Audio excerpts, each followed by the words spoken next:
Communication and Documentation, Chapter 15. That begins on page 411. So, EMS needs to communicate. That's part of what we're about, is communicating our findings to the doctor and preparing uh, the doctor for the patient's arrival. The other part is sometimes you've got to communicate from 911 to the ambulance to help the people get to where they need to be, or help the ambulance to get to where they need to be.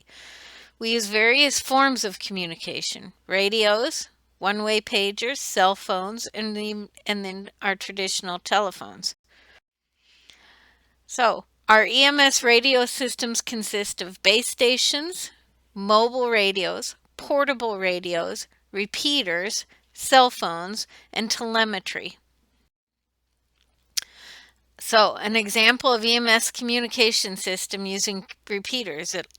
A portable phone might use a repeater to maybe relay on farther to the 911 station. The dispatch center will use a remote console or will maybe relay to a mobile unit, which is in an ambulance or a vehicle. Radio communication is regulated by the Federal Communications Commission, the FCC. It assigns and licenses designated radio frequencies and establishes rules regarding appropriate language. It also monitors radio traffic, so you need to watch your language while you're on the radio. There's rules that need to be followed when you're talking on the radio. Remember, there's a lot of people out there that follow and track what's being said, and you can pick up those rules and read them on page 415. Make sure your radio volume is on and adjusted properly. Reduce background noise by closing the vehicle window. Listen to the frequency and make sure it's clear before you begin to transmit. Press the press to talk button on the radio and then wait before you speak. That way you don't cut off your first few words of your transmission. Speak with your lips about 2 to 3 inches from the microphone.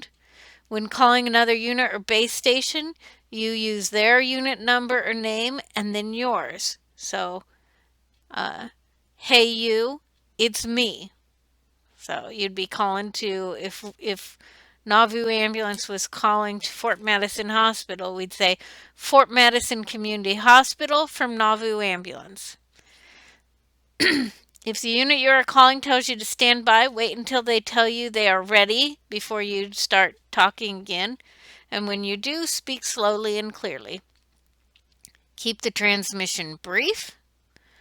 And a lot of times if you wait too long, it'll cut you off after about 30 seconds. Use plain English, avoid codes. Do not use phrases such as be advised. These are implied and they really serve no purpose. You also don't say please, thank you, and you're welcome. When transmitting a number that might be unclear, make sure you say the number and then repeat the individual digits. So 1515. Anything said over the radio can be heard by the public on the scanner. Don't use the patient's name or any other personal identified information, nor any profanities. Use we instead of I. Affirmative and negative are preferred over yes and no. Give assessment information about your patient, but avoid offering a filled diagnosis of the problem. Avoid slang or abbreviations, and use EMS frequencies for only authorized EMS communications. Okay, so transmitting throughout the call. First of all, the initial call comes in via telephone. It can be radioed sometimes from another agency. Dispatch, without prompt and efficient dispatch and receipt of information, ambulances can be sent in the wrong direction.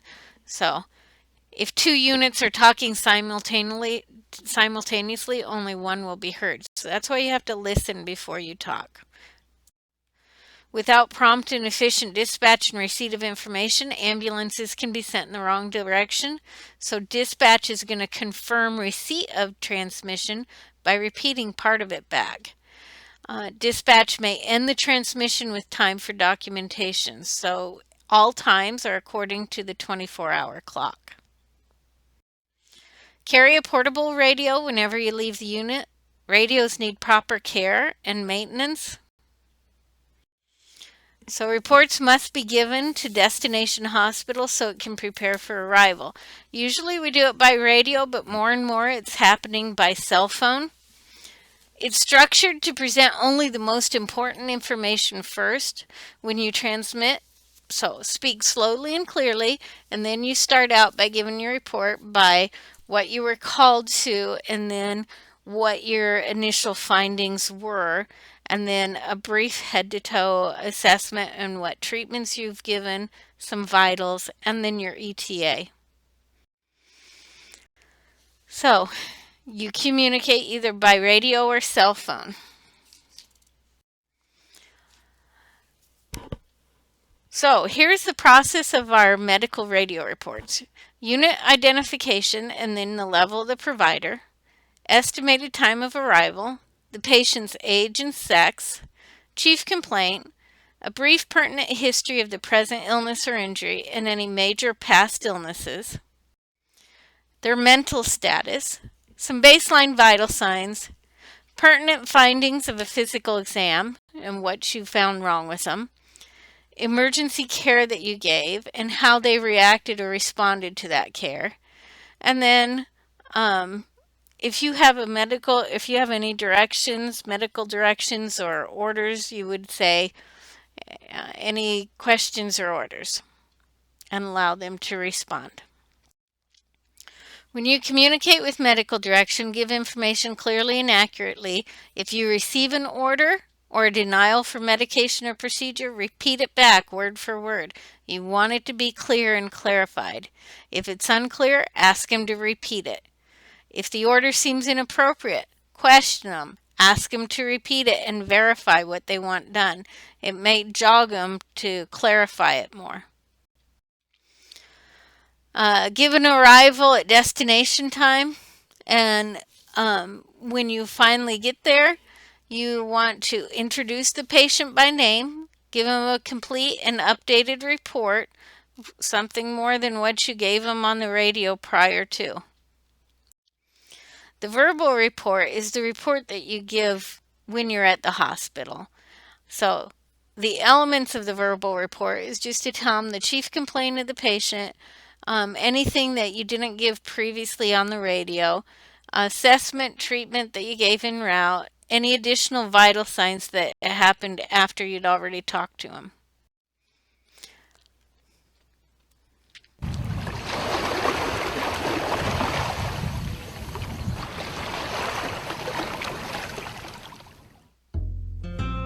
Medical communication consists of listening, reading, thinking and analyzing, speaking and writing.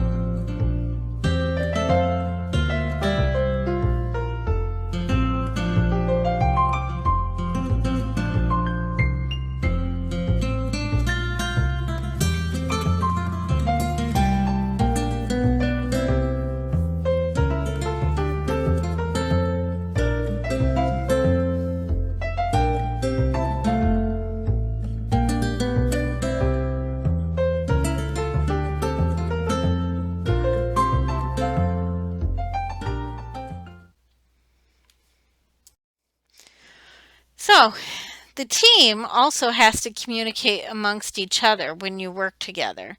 So you need to be involved in your patient's care, and you're going to be also communicating with first responders, advanced EMTs and paramedics, home health care aides, family. You want to be candid, you want to be upfront about everything, but you want to be respectful. You also are collecting a lot of information about a patient, so you need to be professional about it. So, some communication techniques are learned by experience. It's difficult to do when you're in crisis, and a lot of times you don't know what to say. But you can improve your communication skills by talking with others, practicing through your assessments in class, and communicating with the simulated patients, and that'll help you practice so you know what to say when you actually are involved in the real thing. Use eye contact, show interest, show that you're willing to comfort and be respectful of people. Be aware of position and body language. Face the patient at eye level with your arms down. Don't appear threatening, folding your arms and maybe sitting and staring at them. Communication with patients and others who are in crisis really does require skill and tact, but you can develop that. Use language the patient can understand. Do not use medical terms. Explain your procedures. Be honest. If they know that you're lying or they catch you in a lie, that ruins their confidence and it ruins the rapport that you've developed with them. Use the patient's proper name. Elderly patients or patients older than you, show them a sign of respect by using Mr. or Mrs. so-and-so. And then listen. It's important to establish that trust and to maintain it. Position yourself at or below the patient's eye level. It's less intimidating and it also helps in communicating with them. Always be compassionate and respectful of the patient, especially if they have a mental disability or if they have visual or hearing impairments or if they have any language barriers. Pediatric patients, come down to their level. Be honest to them. And stay at the eye level or lower. Written documentation of everything that happens during a call is done on a PCR form, pre-hospital care report form. There's several forms of that. You can do a handwritten one, or you can use the laptop or tablet or pen-based computers. So it's a written form that you send to as follows.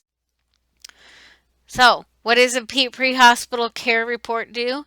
Well, it documents findings and treatments, it conveys a picture of the scene, and it's entered into the patient's permanent medical record. It's a legal document. It can be called into court to verify what you did or did not do. So it can be used for or against you. It can support you or it can maybe get you in trouble. It can be subpoenaed and used as evidence. Sometimes it'll help a patient win a case if there's a lawsuit for a car accident or something. But once again, it can be used against you in a case of negligence. So practice your report writing and be sure and write thorough, accurate reports. PCR forms are also used for administrative purposes. That's how ambulances bill for their services. So you need to be accurate on your billing addresses and also gather information for billing procedures like insurance information.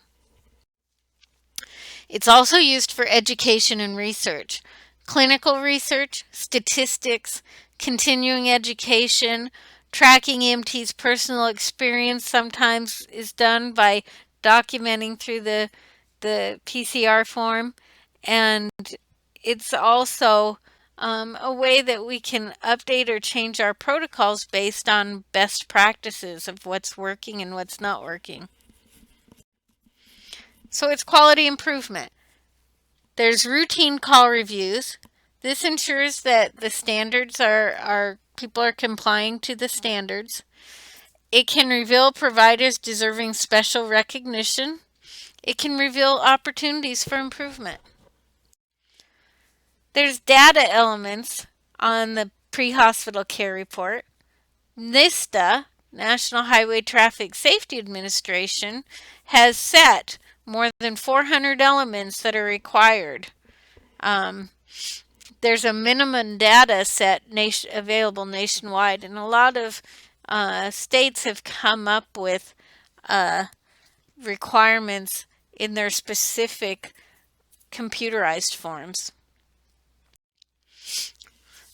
Generally, on the PCR form, there's run data section with the agency name, dates, times, call number, the unit personnel, their levels of certification, and other mandated stuff by the service. Remember, when you document times, use the official time given to you by dispatch, so all the times in the report match, and put them in military time. The patient information. The patient information consists of name, address, phone number, sex, age, date of birth, weight, race, and/or their ethnicity, and billing and insurance information. Other information gathered during the call is also put on there. This is where you write your general impression of the patient, a little narrative of what happened, or a short story, the patient's prior aid, past medical history, their physical exam, vital signs, ECGs, procedures, treatments, medications, and other information, and then also what happened during transport. The narrative section is objective information. When you write your narrative, it needs to be observable, measurable, and verifiable. So it shouldn't be subjective, which means it's subject to interpretation or opinion. So the only thing subjective you should write is what the patient reports specifically to you. I'm having chest pain. Feels like an elephant sitting on my chest. Other than that, your information is objective. And then the chief complaint, primary complaint that's stated by the patient, and this is best recorded as a direct quote. And any pertinent negatives, important findings that, or important things that you haven't found that you expected to find. For instance, if the patient is having chest pain, sometimes shortness of breath goes along with that. So you would expect maybe they have shortness of breath, but they don't. So you put patient has chest pain but denies shortness of breath. And that sort of thing. Something that you might expect that maybe they don't have is patient is has asthma but does not use an inhaler. Other narrative sections, avoid using radio codes and any non-standard abbreviations. Write legibly and use correct spelling. Information needs to be read easily and accurately. And once again, the PCR is a reflection of your care, and also you want to leave that as a good impression. Use appropriate medical terminology. And the final thing is the rule is that if it's not written down, you didn't do it. Confidentiality. This information is covered by the Health Insurance Portability and Accountability Act, HIPAA. You can be fined and significantly for sharing information that is private information of patients. So you need to make sure that you follow the rules and keep the patient care report under lock and key. Actually, we put them away where nobody else can see them. Only people that need to know can view those records.